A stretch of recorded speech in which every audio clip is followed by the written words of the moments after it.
Bradley, welcome to the show. I'm really excited to have you with me today. Yeah, I am really excited to be here too. So thanks for having me on. It is a privilege to get a chance to talk to your audience, and hopefully we can give them some information that's going to, make them more informed about the opportunities that are out there. So yeah. Absolutely. And listen, I mean, like I was telling you before we started recording, this is like a personal thing because my audience knows I'm in the career development space. And I love it when I talk to people who are actually trying to provide solutions for individuals for, make sure that we're maintaining relevance, that we're changing ourselves as we kind of grow in our careers. So I love what you're doing. But before we dive deep into kind of the things that you're doing, give an audience a little bit snapshot about your career story. Yeah, so I'll try to make it quick. I can go for days about this stuff, obviously. But so for my career, I went to college in rural West Georgia, a college called the University of West Georgia. And when I graduated, I really had no idea what to do. And I sort of knew that was going to happen as my senior year was finishing up. And I kind of realized like, no one's going to walk me through this. Like, I'm going to leave college and then I'm not going to know what to do next. So I'm going to try to figure that out. And I ended up just taking like a temp job and then applying for every job that I could find. And I tripped and fell into a role called a junior Salesforce administrator. And I had no idea what that was. It was this tech cloud program. And to me, that didn't mean much, but it was a salary and it had benefits. And that was awesome. So I took that job. And fortunately, I had some really great mentors at that job. And they were saying, Brad, this is not a job. This is a career. Like, you can level up. There's so much opportunity in this field. A lot of people don't know about it. Just stay focused and you got this. And for the first 3 months, I wanted to quit. And the only thing that kept me there were things that I would call golden handcuffs. And it was 401ks and healthcare and a salary coming in, consistently, and a typical 8 to 5 job, which I had not had in the past, where you just knew when you were going to work and it was Monday through Friday. And those things kept me there for the first 3 months because it was a challenge. Like, I was challenging myself. I was learning a lot of new things. But I can tell you, once I got to 6 months and 9 months and year one, everything got so much easier and everything started to click. And I realized I don't know everything, but I have a vision for where I could go in this career path. And so after year one, I went and worked at a consulting firm doing Salesforce consulting. And I worked in consulting for about 5 years for firms. And then I started my own independent consultancy at year 6 because my daughter was born and I didn't want to work full time anymore. And I knew the best way to create flexibility in my schedule was going to be to work for myself. So I did that for about 5 years, just independent consulting while we were raising our little girl. And now, most recently, by age 31, and we can go over all the salary numbers, I'm happy to share, but by age 31, I was positioned to retire, and I lived a very frugal lifestyle. It's not like I was going to retire and, have a yacht and a vacation home, but I was in a position to retire based on what I was used to spending. Mm-hmm. And I was 31 though. Like, I wasn't done working. I didn't want to okay, well, I'm just going to sit on the front porch and, drink sweet tea and call it a life. So I knew there was more to give. And I saw people around me struggling just to get median income jobs or to find remote jobs or to just have financial stability in life. And I thought, what if I could help people get on that career path that I was on so that they could have the same success that I had? And even if they have a different journey, what if I could just show them a little bit of the way of how to do that? And we started basically just creating free resources. And now we have paid resources and like full on programs to take people through. But yeah, that was the goal. It was that I didn't think it was fair that life had been so giving to me. And so I thought the least I can do is take this career that I've had over the last 10 or 12 years and help educate other people about how they can make that happen for themselves. Mm. Hey you, thanks for watching. If you're enjoying this episode, make sure to share it with friends and family who might find it interesting. Make sure to hit the subscribe button as well to stay up to date on weekly new videos that are going to be coming out with some awesome guests that I bring on.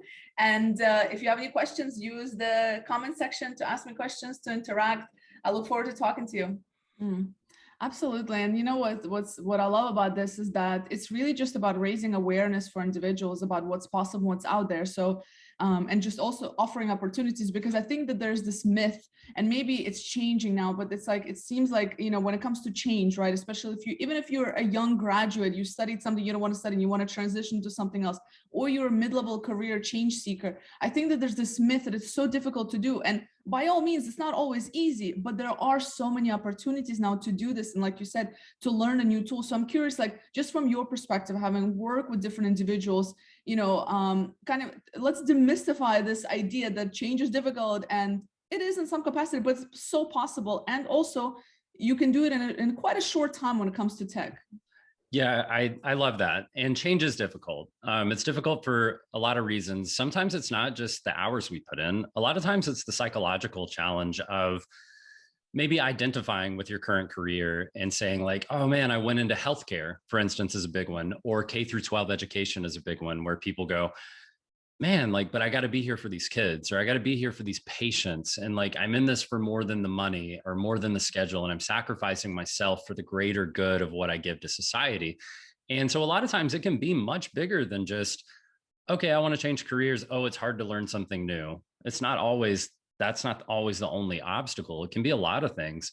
The other thing is when we try to change something massive about our lives, like our careers. Like careers are huge, and people ask me why do I take what I do so personally?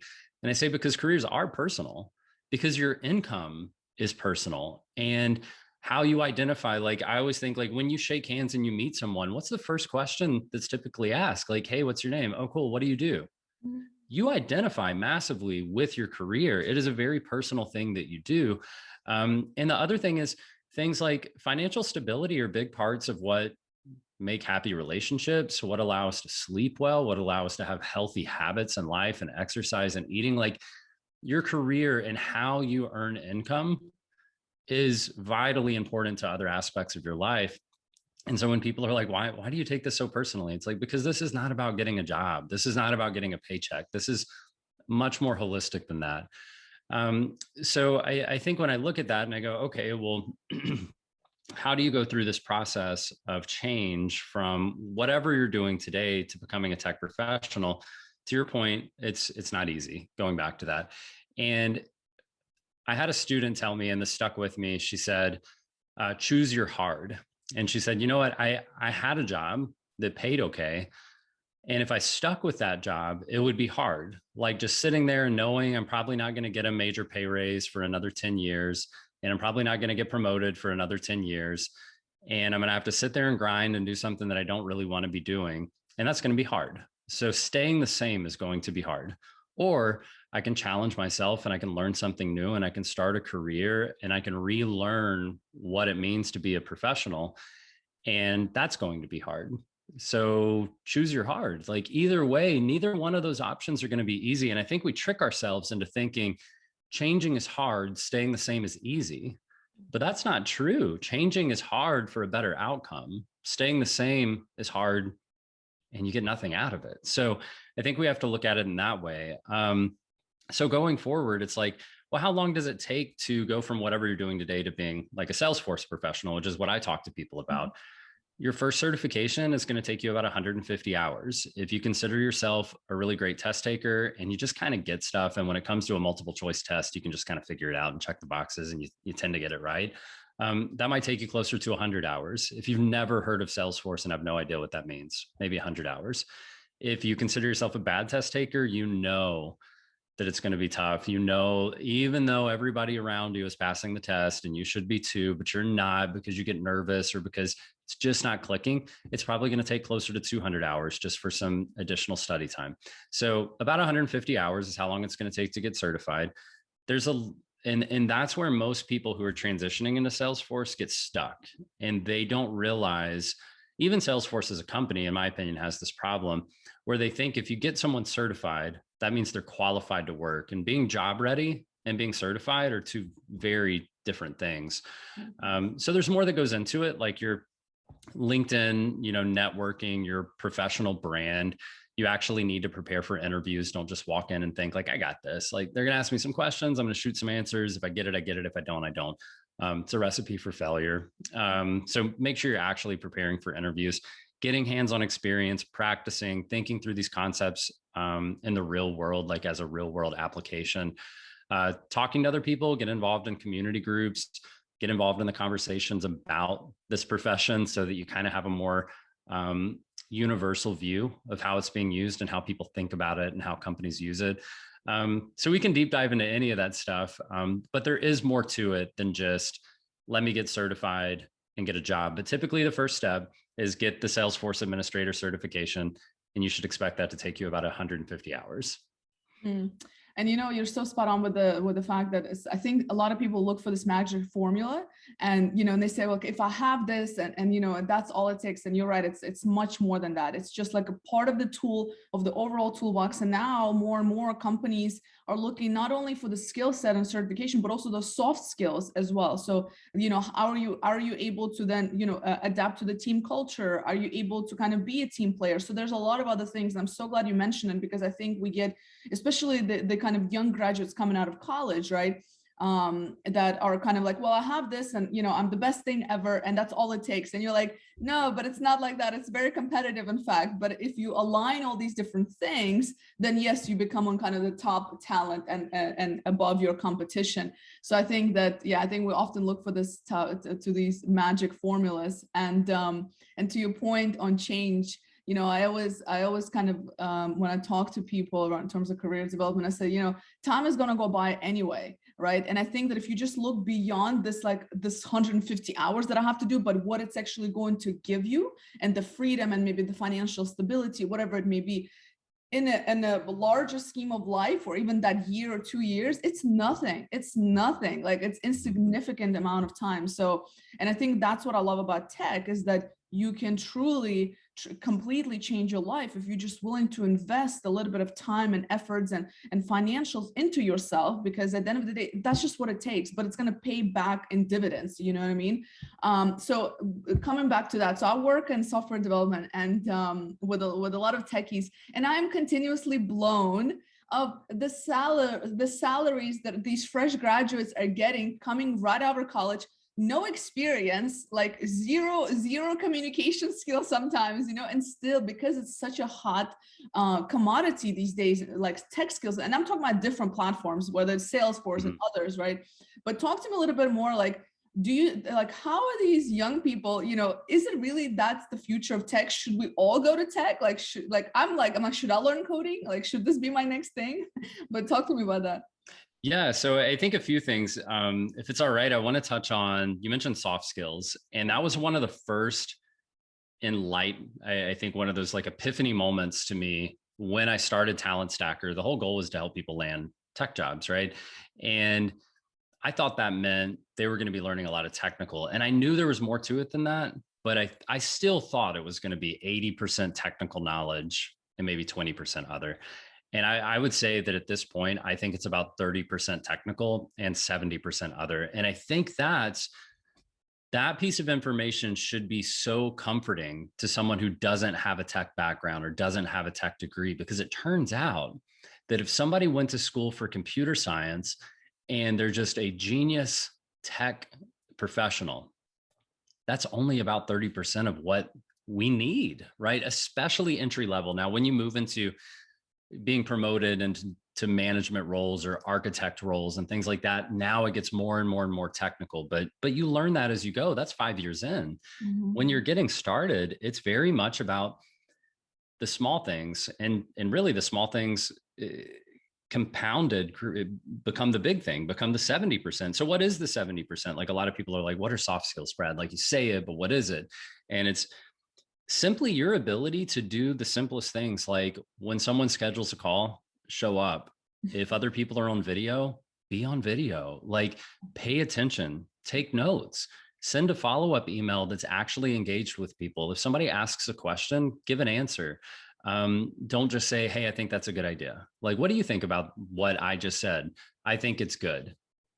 That's horrible soft skills. Like, evaluate it, show that you listen, talk to them about what they just talked about, reiterate over it, and figure out, like, is this really where we want to go? It's the ability to just have maybe a high intensity situation and be able to keep your calm and be able to stay confident and make sure that whoever you're serving, whether that's a user at a company, a manager, or a client that you might be working with, whoever you're serving, just make sure that they feel calm and confident. They don't need to lose sleep over this, and taking that responsibility on and making sure things get done and just staying accountable.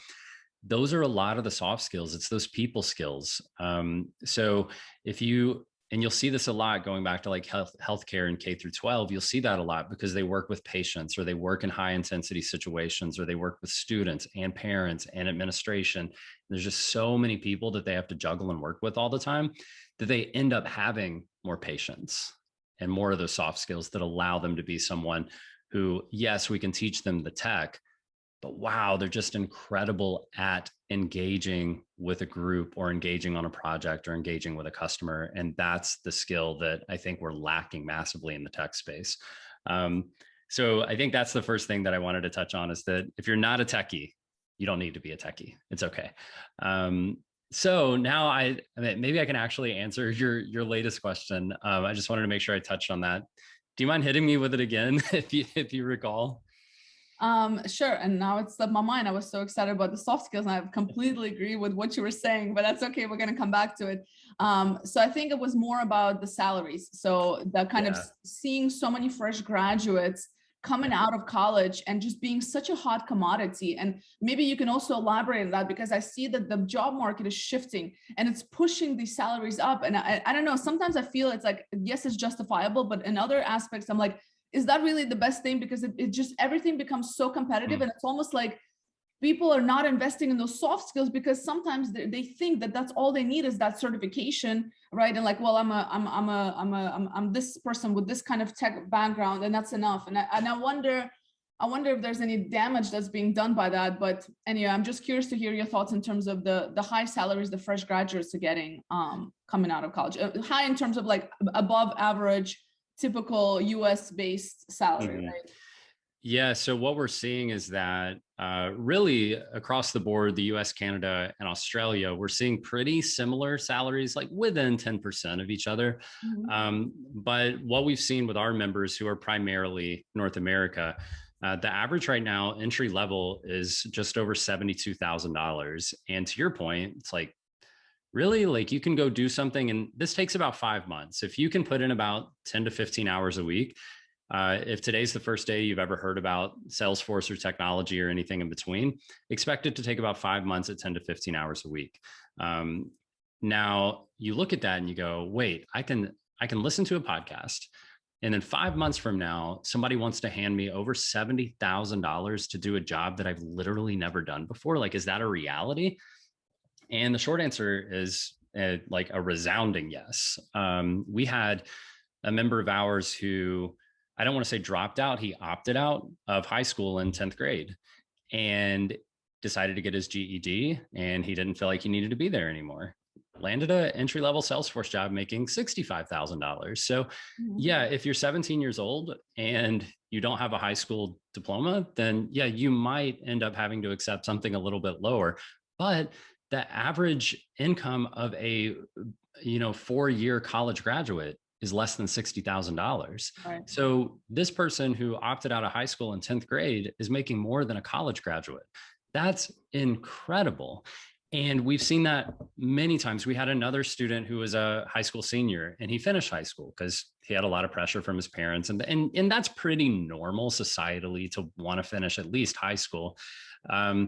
And sure enough, he went to college, but it's as a sort of his side gig as college. He's working his full-time job, making over $70,000, and he's 19 years old. Like, it's incredible to me. But I think that's one end of the spectrum. And then there's the other end where we worked with a member, and there's so many of these stories, I could just go on forever, but we worked with a member who was a career truck driver. Like, he was in the military. As soon as he finished his first 4 years in the military, he became a prison guard for 1 year, and then he became a cross-country truck driver, and he did that for 15 years. And then it was, I think last year, a couple of years ago in Texas, the big freeze, they couldn't go anywhere, so they were stuck at these truck stops. And what did he do with his downtime in these truck stops? He went to his sleeper cab and he started studying on Trailhead and learning Salesforce. And within 4 months, he turned in his truck and turned in that life and went home, built a shed in the backyard, hooked up internet to it, and started his Salesforce career making over $70,000. And now he actually works directly for Salesforce, and he makes over $90,000. And that's 18 months later. So it's absolutely incredible to me. I could go on and on with these stories, but like I said, nonprofit backgrounds, healthcare backgrounds, K through 12 backgrounds, financial services backgrounds seem to just do amazing transitioning in. If you're fresh and you're willing to get your feet on the ground and you're willing to accept a salary like 60K, maybe you're fresh out of college, you're going to get these jobs left and right for accepting something a little bit lower. If you're maybe later in life, getting towards maybe like the last 10 years of your career and you're just trying to find something to coast out, we see that consistently too. But I would say the worst thing you could do is maybe make a decision like you're going to go back to college because you think that's going to help your career potential or whatever else. I would say definitely before you make a decision like that, make sure you look around and see what your other options are, because you'd be surprised at what can happen. But to the point of salaries, just to hit everybody, I'm sure they're wondering, and I've used a few different numbers, but average entry level salary, no experience, no tech background, doesn't matter if you have a college degree or not, about 72,000. Within 1 year, expect to be making closer to about 85,000. By the end of 24 months, the end of that first 2 year mark, you're probably going to be right around 100,000. And then I typically start grouping now, and I would say year 3 through 5, expect to make about 125 to 150,000. And after 5 years, you should be specialized in something. Chances are there's like all these little niches and specialties you can get into. If you just want to be like the worker bee who just does the job, you're probably going to make like 150 to 180 after 5 years. But if you decide to go into management, like manage a team, or take on more responsibility and things like that, then you can definitely push over, 200,000. So Yeah. that's the trajectory. Yeah. Yeah, and I think what I also find interesting, and I think it's probably one of the better times as well to dive into something like that, not only because tech is now and it's the future, and it gives you that skill set, but also that even if somebody who's working full time right now, they can learn this on the side, they can devote the time. Maybe it will take more than 5 months, maybe it's 7 months. But the point is that I think a lot of people also afraid like, oh, do I have to do this? Do I have to commit to it full time? And not necessarily. You can take those baby steps, right? Like small steps towards that. And depending on everybody's situation. And furthermore, you don't know, nobody says you have to quit your job today and completely transition, right? And it's also like you can also start it as a side hustle. Like you can do like little side projects, and that's going, the freelance work is going to grow more and more. It may or may not end up to 70K if you're doing it part-time, but the point is that it could be just a nice addition, and that's way to experiment with that career as well before they make that final transition. But I think that now is probably one of the better times to really, for people to start thinking like, what's next? And I think we should all continuously think about, at least on, biannual basis, at least. But Yeah. and I love the stories that you have on your website. And I will share the links so that people can read the kind of success stories on your website. I think it speaks volumes, and it's inspiring, and it's, and I think it just touches, like, no matter who you are, where you come from, there is opportunities for you out there. So I'm definitely going to share that. Can you share with the audience in terms of where's the best to find you? Where do you hang out? Is it LinkedIn? Do you have other social media? Yeah, I'm kind of all over the place these days. So I try to, my goal is to meet people who have never heard of Salesforce. Like a lot of Salesforce professionals stay inside of Salesforce communities. I kind of like to live on the fringe because I enjoy having conversations with people who have never heard of it. Because those are the fun conversations to me. It's like, those are the people where you see their eyes light up and they're like, oh my gosh, is this for real? And it's like, yeah, it's for real. It's crazy, right? So I enjoy those conversations. So if you want to find me personally and send me a message, you can find me on LinkedIn. And I'm sure we can have a link in the show notes, but it's linkedin.com/n/Brad Force.